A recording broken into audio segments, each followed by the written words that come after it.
ఆ కొంతమంది నేతలు పగలు టీడీపీతో రాత్రి వైసీపీతో టచ్లో ఉన్నారా? ఆ కొంతమంది నేతలకు ఇటువంటి రాజకీయం నా దగ్గర ఇక్కడ నడవదు అంటూ చంద్రబాబు గారు కరాఖండిగా తేల్చి చెప్పారా అంటే అవునని సమాధానం ఇస్తున్నారు కొంతమంది రాజకీయ విశ్లేషకులు. ఇక ఇదే అంశానికి సంబంధించి మనతో మాట్లాడేందుకు ప్రముఖ రాజకీయ విశ్లేషకులు జగదేవ్ గారు మనతో ఉన్నారు. జగదేవ్ గారితో మాట్లాడు.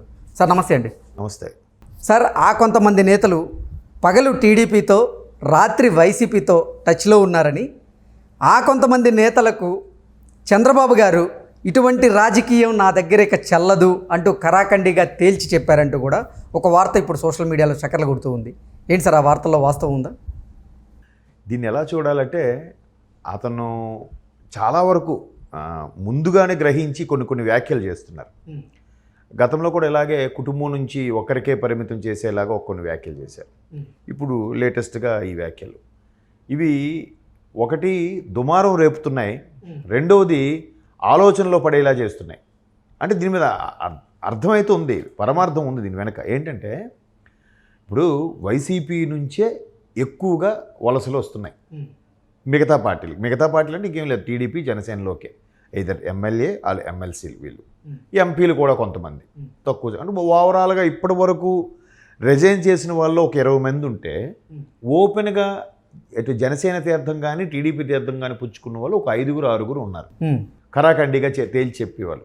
ఆ 5-6 కూడా ఎలాగో నెక్స్ట్ మాకు ఖచ్చితంగా ఎమ్మెల్సీ అని ఇస్తారు, లేదా ఏదో ఒక నియోజకవర్గం నుంచి మేము బీఫామ్ అని ఇస్తారని ఆశతో ఉన్న వాళ్ళు వచ్చారు. ఇంకా మిగతా వాళ్ళ పరిస్థితి మాకు అక్కడ సీటు దక్కుతుందా దక్కదా, ఎందుకు డౌట్ వచ్చింది? టీడీపీ జనసేన అలయన్స్లో ఆల్రెడీ వాళ్ళకే ఎప్పటి నుంచో జెండా మోసం ఉన్న వాళ్ళకి కొంతమంది కొన్ని స్థానాల్లో మొండి చేయి చూపించాల్సి వస్తుంది, వాళ్ళు రెబల్స్గా మారే అవకాశం ఉంది. అటువంటి వాళ్ళని బుజ్జగించే ప్రయత్నంలోనూ ఉంది టీడీపీ. అలాంటి సందర్భంలో ఇంక వీళ్ళకేమి ఇస్తారు? నెక్స్ట్ రెండవది, వీళ్ళు గత ప్రభుత్వం ఇప్పుడు ఉన్న గడిచిన 5 ఏళ్ళ హయాంలో టీడీపీ మీద కొన్ని రకాల వ్యాఖ్యలు చేయడం, టీడీపీ అధినేత మీద వ్యాఖ్యలు చేయడం, లేదా లోకేష్ గారి మీద కొన్ని రకాల బురద జల్లలు లాంటివి చేసేటప్పుడు అట్లాంటివి ఎవరెవరు ఉన్నారా అనేది ఖచ్చితంగా చెక్ చేసుకుంటున్నారు. ఆ మిగతా 20 మందిలో ఒకరు ఉన్నారు కొంతమంది. ఇంతకీ ఆ కొంతమంది ఎవరు అంటే ఏం చెప్తారు? ఆ కొంతమంది ఎవరంటే నేను పేర్లు చెప్పలేను. ఈ మధ్యకాలంలో ఎవరెవరైతే ఇటు వైసీపీ పార్టీ సభ్యత్వానికి అలాగే వాళ్ళ ప్రాతినిధ్యం వహించే దానికి కూడా రాజీనామా చేసి ఎవరెవరైతే వచ్చారో వాళ్ళు, ఇంకొంతమంది జగన్మోహన్ రెడ్డి గారు ఈసారి సీటు వైనాట్ 175 అనే భాగంలో షఫుల్ చేయడం, కొంతమందికి మొండి చేయి చూపించి సిట్టింగ్లకు కూడా ఇవ్వననుకుంటున్నారు ఉన్నారు కదా కొంతమంది.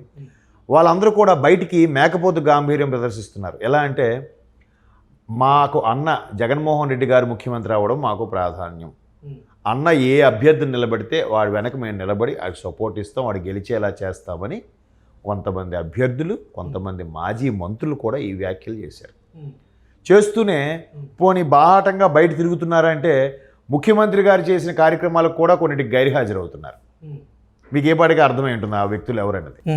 కొంపదీసి ఆ వ్యక్తులే ఇప్పుడు పగలు టీడీపీతో రాత్రి వైసీపీతో టచ్లో ఉండేందుకు ప్రయత్నాలు చేస్తున్నారా? అయితే ఇక్కడ పగల టీడీపీ కాదు, ఆ కొంతమంది ఎవరైతే ఉన్నారో కొంచెం లోపల గిల్టీగా ఫీల్ అవుతూ అవమానకరంగా ఫీల్ అవుతూ బయటికి మాత్రం అటు టీడీపీలోకి వెళ్ళలేక ఏం చేస్తున్నారంటే పగలే వైసీపీతో ఉంటున్నారు.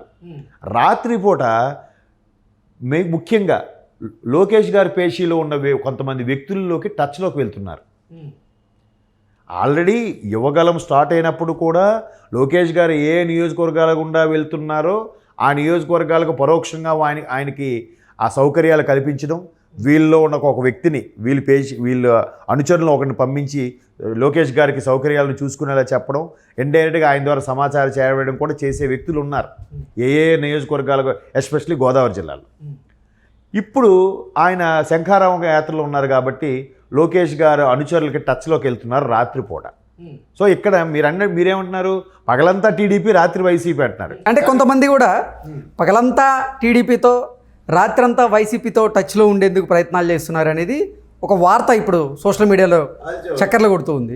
కానీ నాకెందులో తెలిసిన అంశం ఏంటంటే పగలంతా వైసీపీతో ఉన్నారు. ఆ సోకాల్డ్ రెబల్స్గా మారబోయే వ్యక్తులు పగలంతా వైసీపీ ఉన్నారు, రాత్రి అయ్యేసరికి టీడీపీలోకి టచ్లోకి వెళ్తున్నారు. అయితే కొద్ది పర్సంటేజ్ మాత్రం మీరన్ని దాంట్లో ఉన్నారు.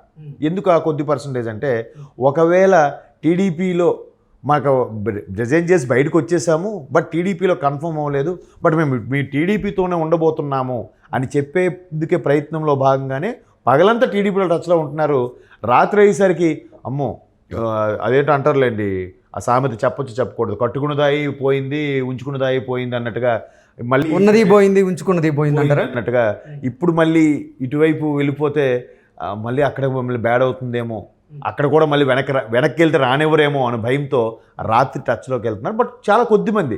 ఎందుకు కొద్దిమంది వెళ్తున్నారంటే, చాలా వరకు సర్వేలు రిపోర్ట్లు కూడా టీడీపీ జనసేన కూటమి వస్తుందని చెప్తున్న నేపథ్యంలో ఊరికే ఓ మోస్తరుగా అలా టచ్లో ఉంటున్నారు. కన్ఫర్మ్ అవుతుంది ఇదే వస్తుందని, కానీ అక్కడకు ఎందుకులే మరీ చెడ్డవడం అన్నట్టుగా ఆలోచిస్తున్నారు.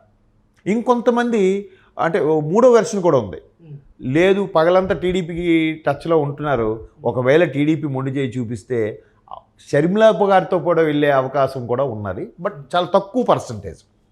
బట్ మీరు అన్నట్టు అది జరుగుతుంది. పగలంతా టీడీపీతో మేము టీడీపీలోకి వచ్చే అవకాశం ఉంది, మీరే మాకు ఆదుకోవాలి, మీరు మాకు పలానా సీట్ ఇవ్వాలి, మాకు అక్కడ ఖచ్చితంగా మేము గెలుపు గుర్రాలమే మాకే అన్నట్టుగా ఉంటూనే ఒకవేళ ఈ జనసేన టీడీపీ కూటమిలో భాగంగా మాకు సీటు కానీ ఇవ్వకపోతే మరలా ఏం చేయాలి, ఖచ్చితంగా అక్కడ వాళ్ళు కాంట్రాక్ట్ పెట్టుకోవాలి, కాబట్టి రాత్రి టచ్లోకి వెళ్తున్నారు. కానీ ఎక్కువ మంది మాత్రం పగలంతా వైసీపీతో ఉన్న రాత్రి టీడీపీ టచ్లోకి వెళ్తున్నారట. అది ఎవరితో కాదు, ముఖ్యంగా చంద్రబాబు గారు అనుచరులతో కాకపోయినా లోకేష్ గారు అనుచరులతోనే ఎక్కువగా టచ్లోకి వెళ్తున్నారు అనేది నేను విన్న వార్త. బట్ సోషల్ మీడియాలో చక్కర్లు కొడుతుంది. దాన్ని బాబు గారు కూడా ఈ మధ్యన స్టేట్మెంట్ ఇచ్చారు పరోక్షంగా ఇదే అంశం వచ్చేలాగా. చూద్దాం మరి ఆ నాయకులందరూ అదే ఒక్క ఎలక్షన్ నోటిఫికేషన్ వచ్చే వరకు ఈ తర్జన భర్జనలు ఇటువంటి వార్తలు సర్వసాధారణంగా వినిపిస్తాయి. ఇందులో మ్యాక్సిమం వాస్తవాలు అవుతాయి. ఎంత పర్సంటేజ్ వాస్తవం అవుతుంది అన్నది let us wait and see up to release date on notification date కోసం. ఓకే, అంటే ఆ కొంతమంది నేతల మీద చంద్రబాబు గారు గురి పెట్టారా, అందుకే ఆయన గ్రహించే వీళ్ళు ఉదయం పూట టీడీపీతో రాత్రిపూట వైసీపీతో టచ్లో ఉన్నారు అని గ్రహించే ఆయనటువంటి వ్యాఖ్యలు చేశారా అంటే? ఖచ్చితంగా. ఇప్పుడు ఆయనకు కూడా అనుచరులు ఉంటారుగా. ఆయనకు ఇప్పుడు టీడీపీకి మీరు గమనించండి, ఇంత తెలంగాణలో కూడా టీడీపీ కనుమరుగైపోయింది అనుకుంటున్న తెలంగాణలో కూడా గ్రౌండ్ లెవెల్కి వెళ్ళి మీరు ఎంక్వైరీ చేస్తే బలమైన పార్టీ క్యాడర్ ఉంది, ఏ పార్టీకైనా ఉంది అని అంటే అది టీడీపీకే అంటారు ఎవరైనా. సో అలాగా ఆంధ్రాలో కూడా ఆ గ్రౌండ్ లెవెల్లో ఎక్కడో మూలాల్లో కొంచెం ఉంది అది ఆ టీడీపీకి. ఇంకా అంటే అట్టడుగు స్థాయిలో కూడా బలమైన క్యాడర్ ఉన్నది టీడీపీకి. సో ఎవరైనా వాళ్ళ నాయకుడు తగ్గట్టు వాడు మొగ్గు చూపినా ఆ పసుపు జెండా మీద ఉన్న మక్కువతో ఉన్న చాలామంది ఉన్నారు. ఆ మక్కువతో ఉన్న వాళ్ళు వీరికి చూచాయిగా చెప్పడం, ఇంటెలిజెన్స్ రిపోర్ట్ లాగా ఇవ్వడము, ఇన్ఫర్మేషన్ ఇవ్వడం చేస్తుంటారు. అది ఉంది మొదటి నుంచి టీడీపీలో, ఆ రకమైన పద్ధతి ఉంది. కాబట్టి దాన్ని ఎంక్వైరీ చేసి ఆయన ఒక రిపోర్ట్ తెచ్చుకుంటాడు, సాధారణ కార్యకర్తలతో రిపోర్ట్ తెప్పించుకొని మళ్ళీ ఆ సీట్లు కేటాయించడం, బీఫామ్స్ ఇవ్వడం కూడా జరుగుతుంటుంది చంద్రబాబు నాయుడు గారి విషయంలో. సో ఇది కూడా ఇన్ఫర్మేషన్ వచ్చింది కాబట్టి ఆయన స్టేట్మెంట్ ఇచ్చిండొచ్చు. ఓకే అండి, థ్యాంక్ యూ సో మచ్.